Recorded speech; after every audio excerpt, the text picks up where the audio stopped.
अस्सलामुअलैकुम स्टूडेंट्स। तो आज हम डिस्कस करेंगे most important MCQs for MTK 2024। MTK 2024 के लिए मोस्ट इम्पोर्टेंट MCQs। तो फिर चलते हैं। फर्स्ट MCQ है हमारे पास, class of carbohydrate which can not be hydrolysed further is known as. कौन सी कार्बोहाइड्रेट की क्लास है जो फर्दर ब्रेक डाउन नहीं हो सकती? तो पॉलीसेक्राइड पर आ जाते हैं, तो वो तो लार्ज है तो वो ब्रेक हो सकती है। डाइसेक्राइड भी ब्रेक हो सकती है। तो मोनोसेक्राइड क्योंकि एक ही मॉलिक्यूल होता है तो ये ब्रेक नहीं हो सकता further. So option number D is correct. The classification of protein into two types depends on types of amino acid. Amino acid की टाइप पर भी हम क्लासिफिकेशन करते हैं प्रोटीन की, मगर यहाँ जो होगा ना टू टाइप, तो स्ट्रक्चर एंड फंक्शन की टाइप पर क्लासीफाई करते हैं हम प्रोटीन को। Which of the following protein was first sequenced by Frederick Sanger. तो फ्रेडरिक सिंगर की हमारे बुक में दो ही एग्जांपल है, एक इंसुलिन की और दूसरा हेमोग्लोबिन की। उसने जो फर्स्ट सीक्वेंस डिस्कवर की थी ना अमीनो एसिड की, वो इंसुलिन में की थी। तो option number A will be correct. This is an example of derived lipids. ये एग्जाम्पल एक डिराइव्ड लिपिड्स की, मतलब एक टाइप से वो लिपिड की डिराइव्ड हुए हैं बाकी एग्जाम्पल्स। तो terpenes is derived from terpenoids, steroids is also derived from terpenoids, carotenoids is also derived from terpenoids. So all of the above will be correct answer. Glycosidic bond in sucrose is. Sucrose में कौन सी glycosidic linkage होती है? तो हम पढ़ चुके हैं lectures में भी कि सक्रोस में अल्फ़ा 1,2 ग्लाइकोसाइडिक लिंकेज होती है ग्लूकोज के नंबर 1 कार्बन और फ्रक्टोज के नंबर 2 कार्बन के दरमियान। अच्छा, which of the following glycosidic linkage found in maltose.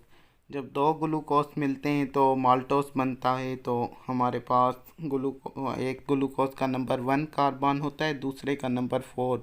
ये दोनों बॉन्ड बना रहे होते हैं, तो ग्लूकोज अल्फ़ा 1,4 ग्लाइकोसाइडिक लिंकेज होगी।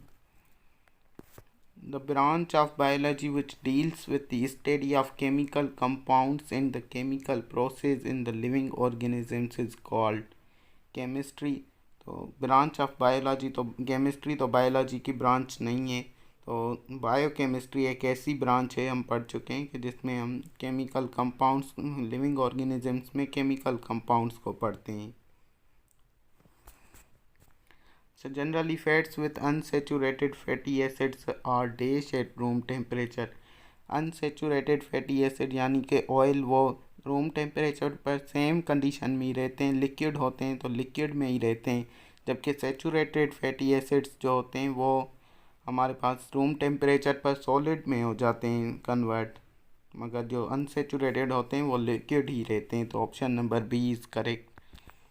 अच्छा, which of the following glycosidic linkage found in maltose. ये तो सेम ही क्वेश्चन रिपीट हो गया, ग्लूकोज अल्फ़ा 1,4 लिंकेज होती है। अच्छा, which one is organic compound. इनमें से ऑर्गेनिक कंपाउंड कौन है? तो ऑर्गेनिक कंपाउंड वो होता है जिसमें कार्बन और हाइड्रोजन हो।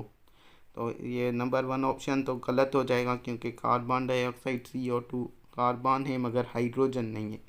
वाटर का फार्मूला देख लेते हैं, तो H2O, इसमें तो कार्बन ही नहीं है।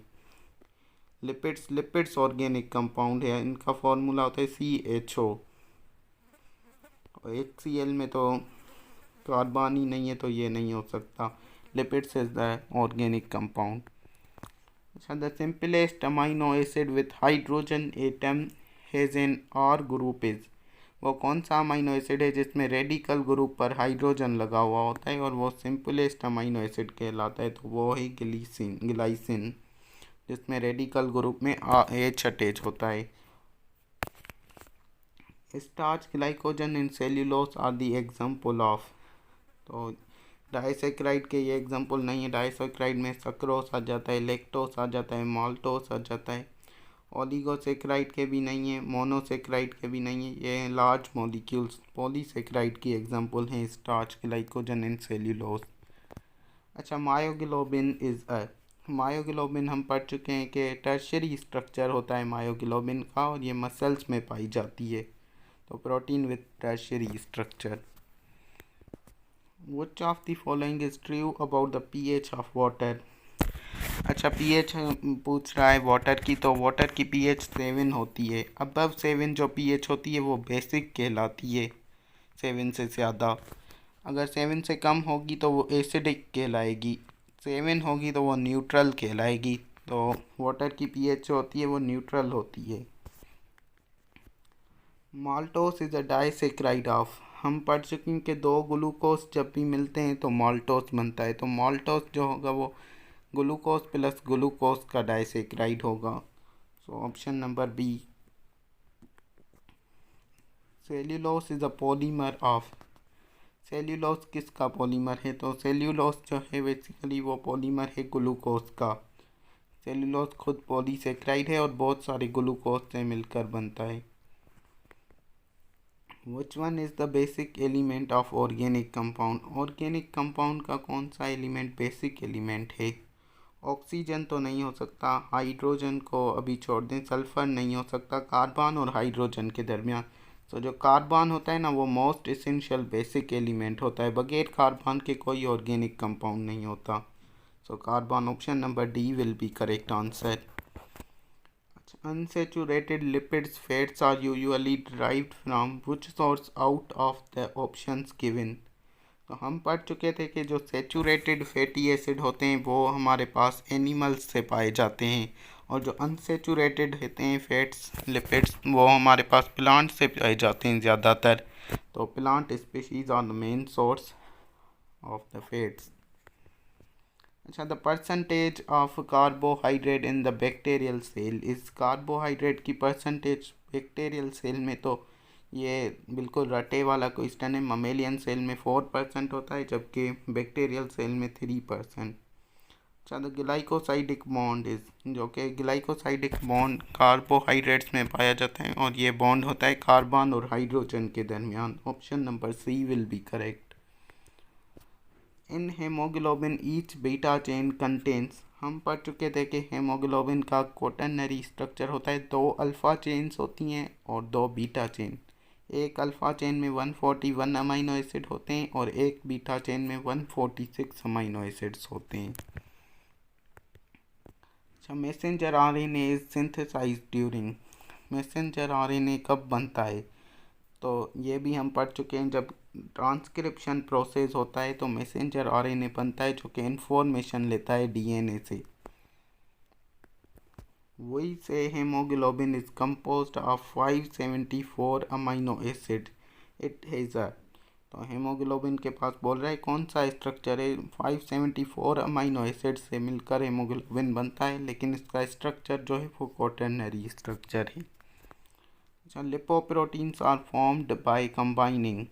तो लिपो मीन्स लिपिड्स और प्रोटीन्स मीन्स प्रोटीन। तो ये लिपिड्स और प्रोटीन्स के मिलने से बनती हैं।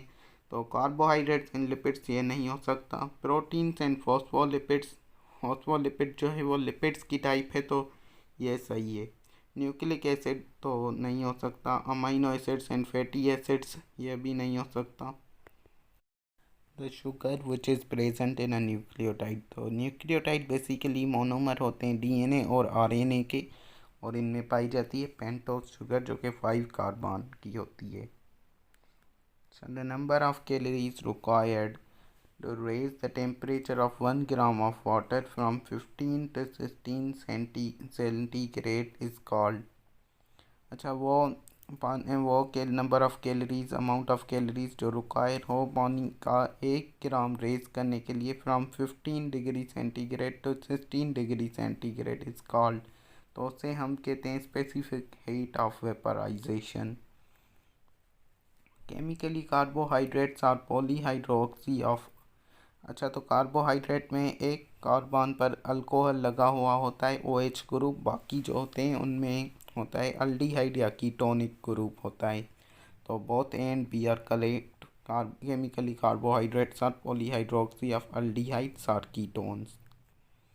अच्छा, मैसेंजर आरएनए जो होते हैं वो सिंगल स्ट्रैंड होते हैं, मगर ट्रांसफ़र आरएनए जो होता है वो कभी कभी डबल स्ट्रैंड शो करता है। मैसेंजर आरएनए जो होता है वो completely single stranded. The carbohydrates are called hydrated carbon because carbohydrates को हम हाइड्रेटेड कार्बन क्यों कहते हैं? They have hydrogen in carbon, contain carbon, hydrogen and oxygen. They have carbon and water. So option number C best answer होगा, क्योंकि carbon के साथ H2O होता है वाटर फॉर्मूले में।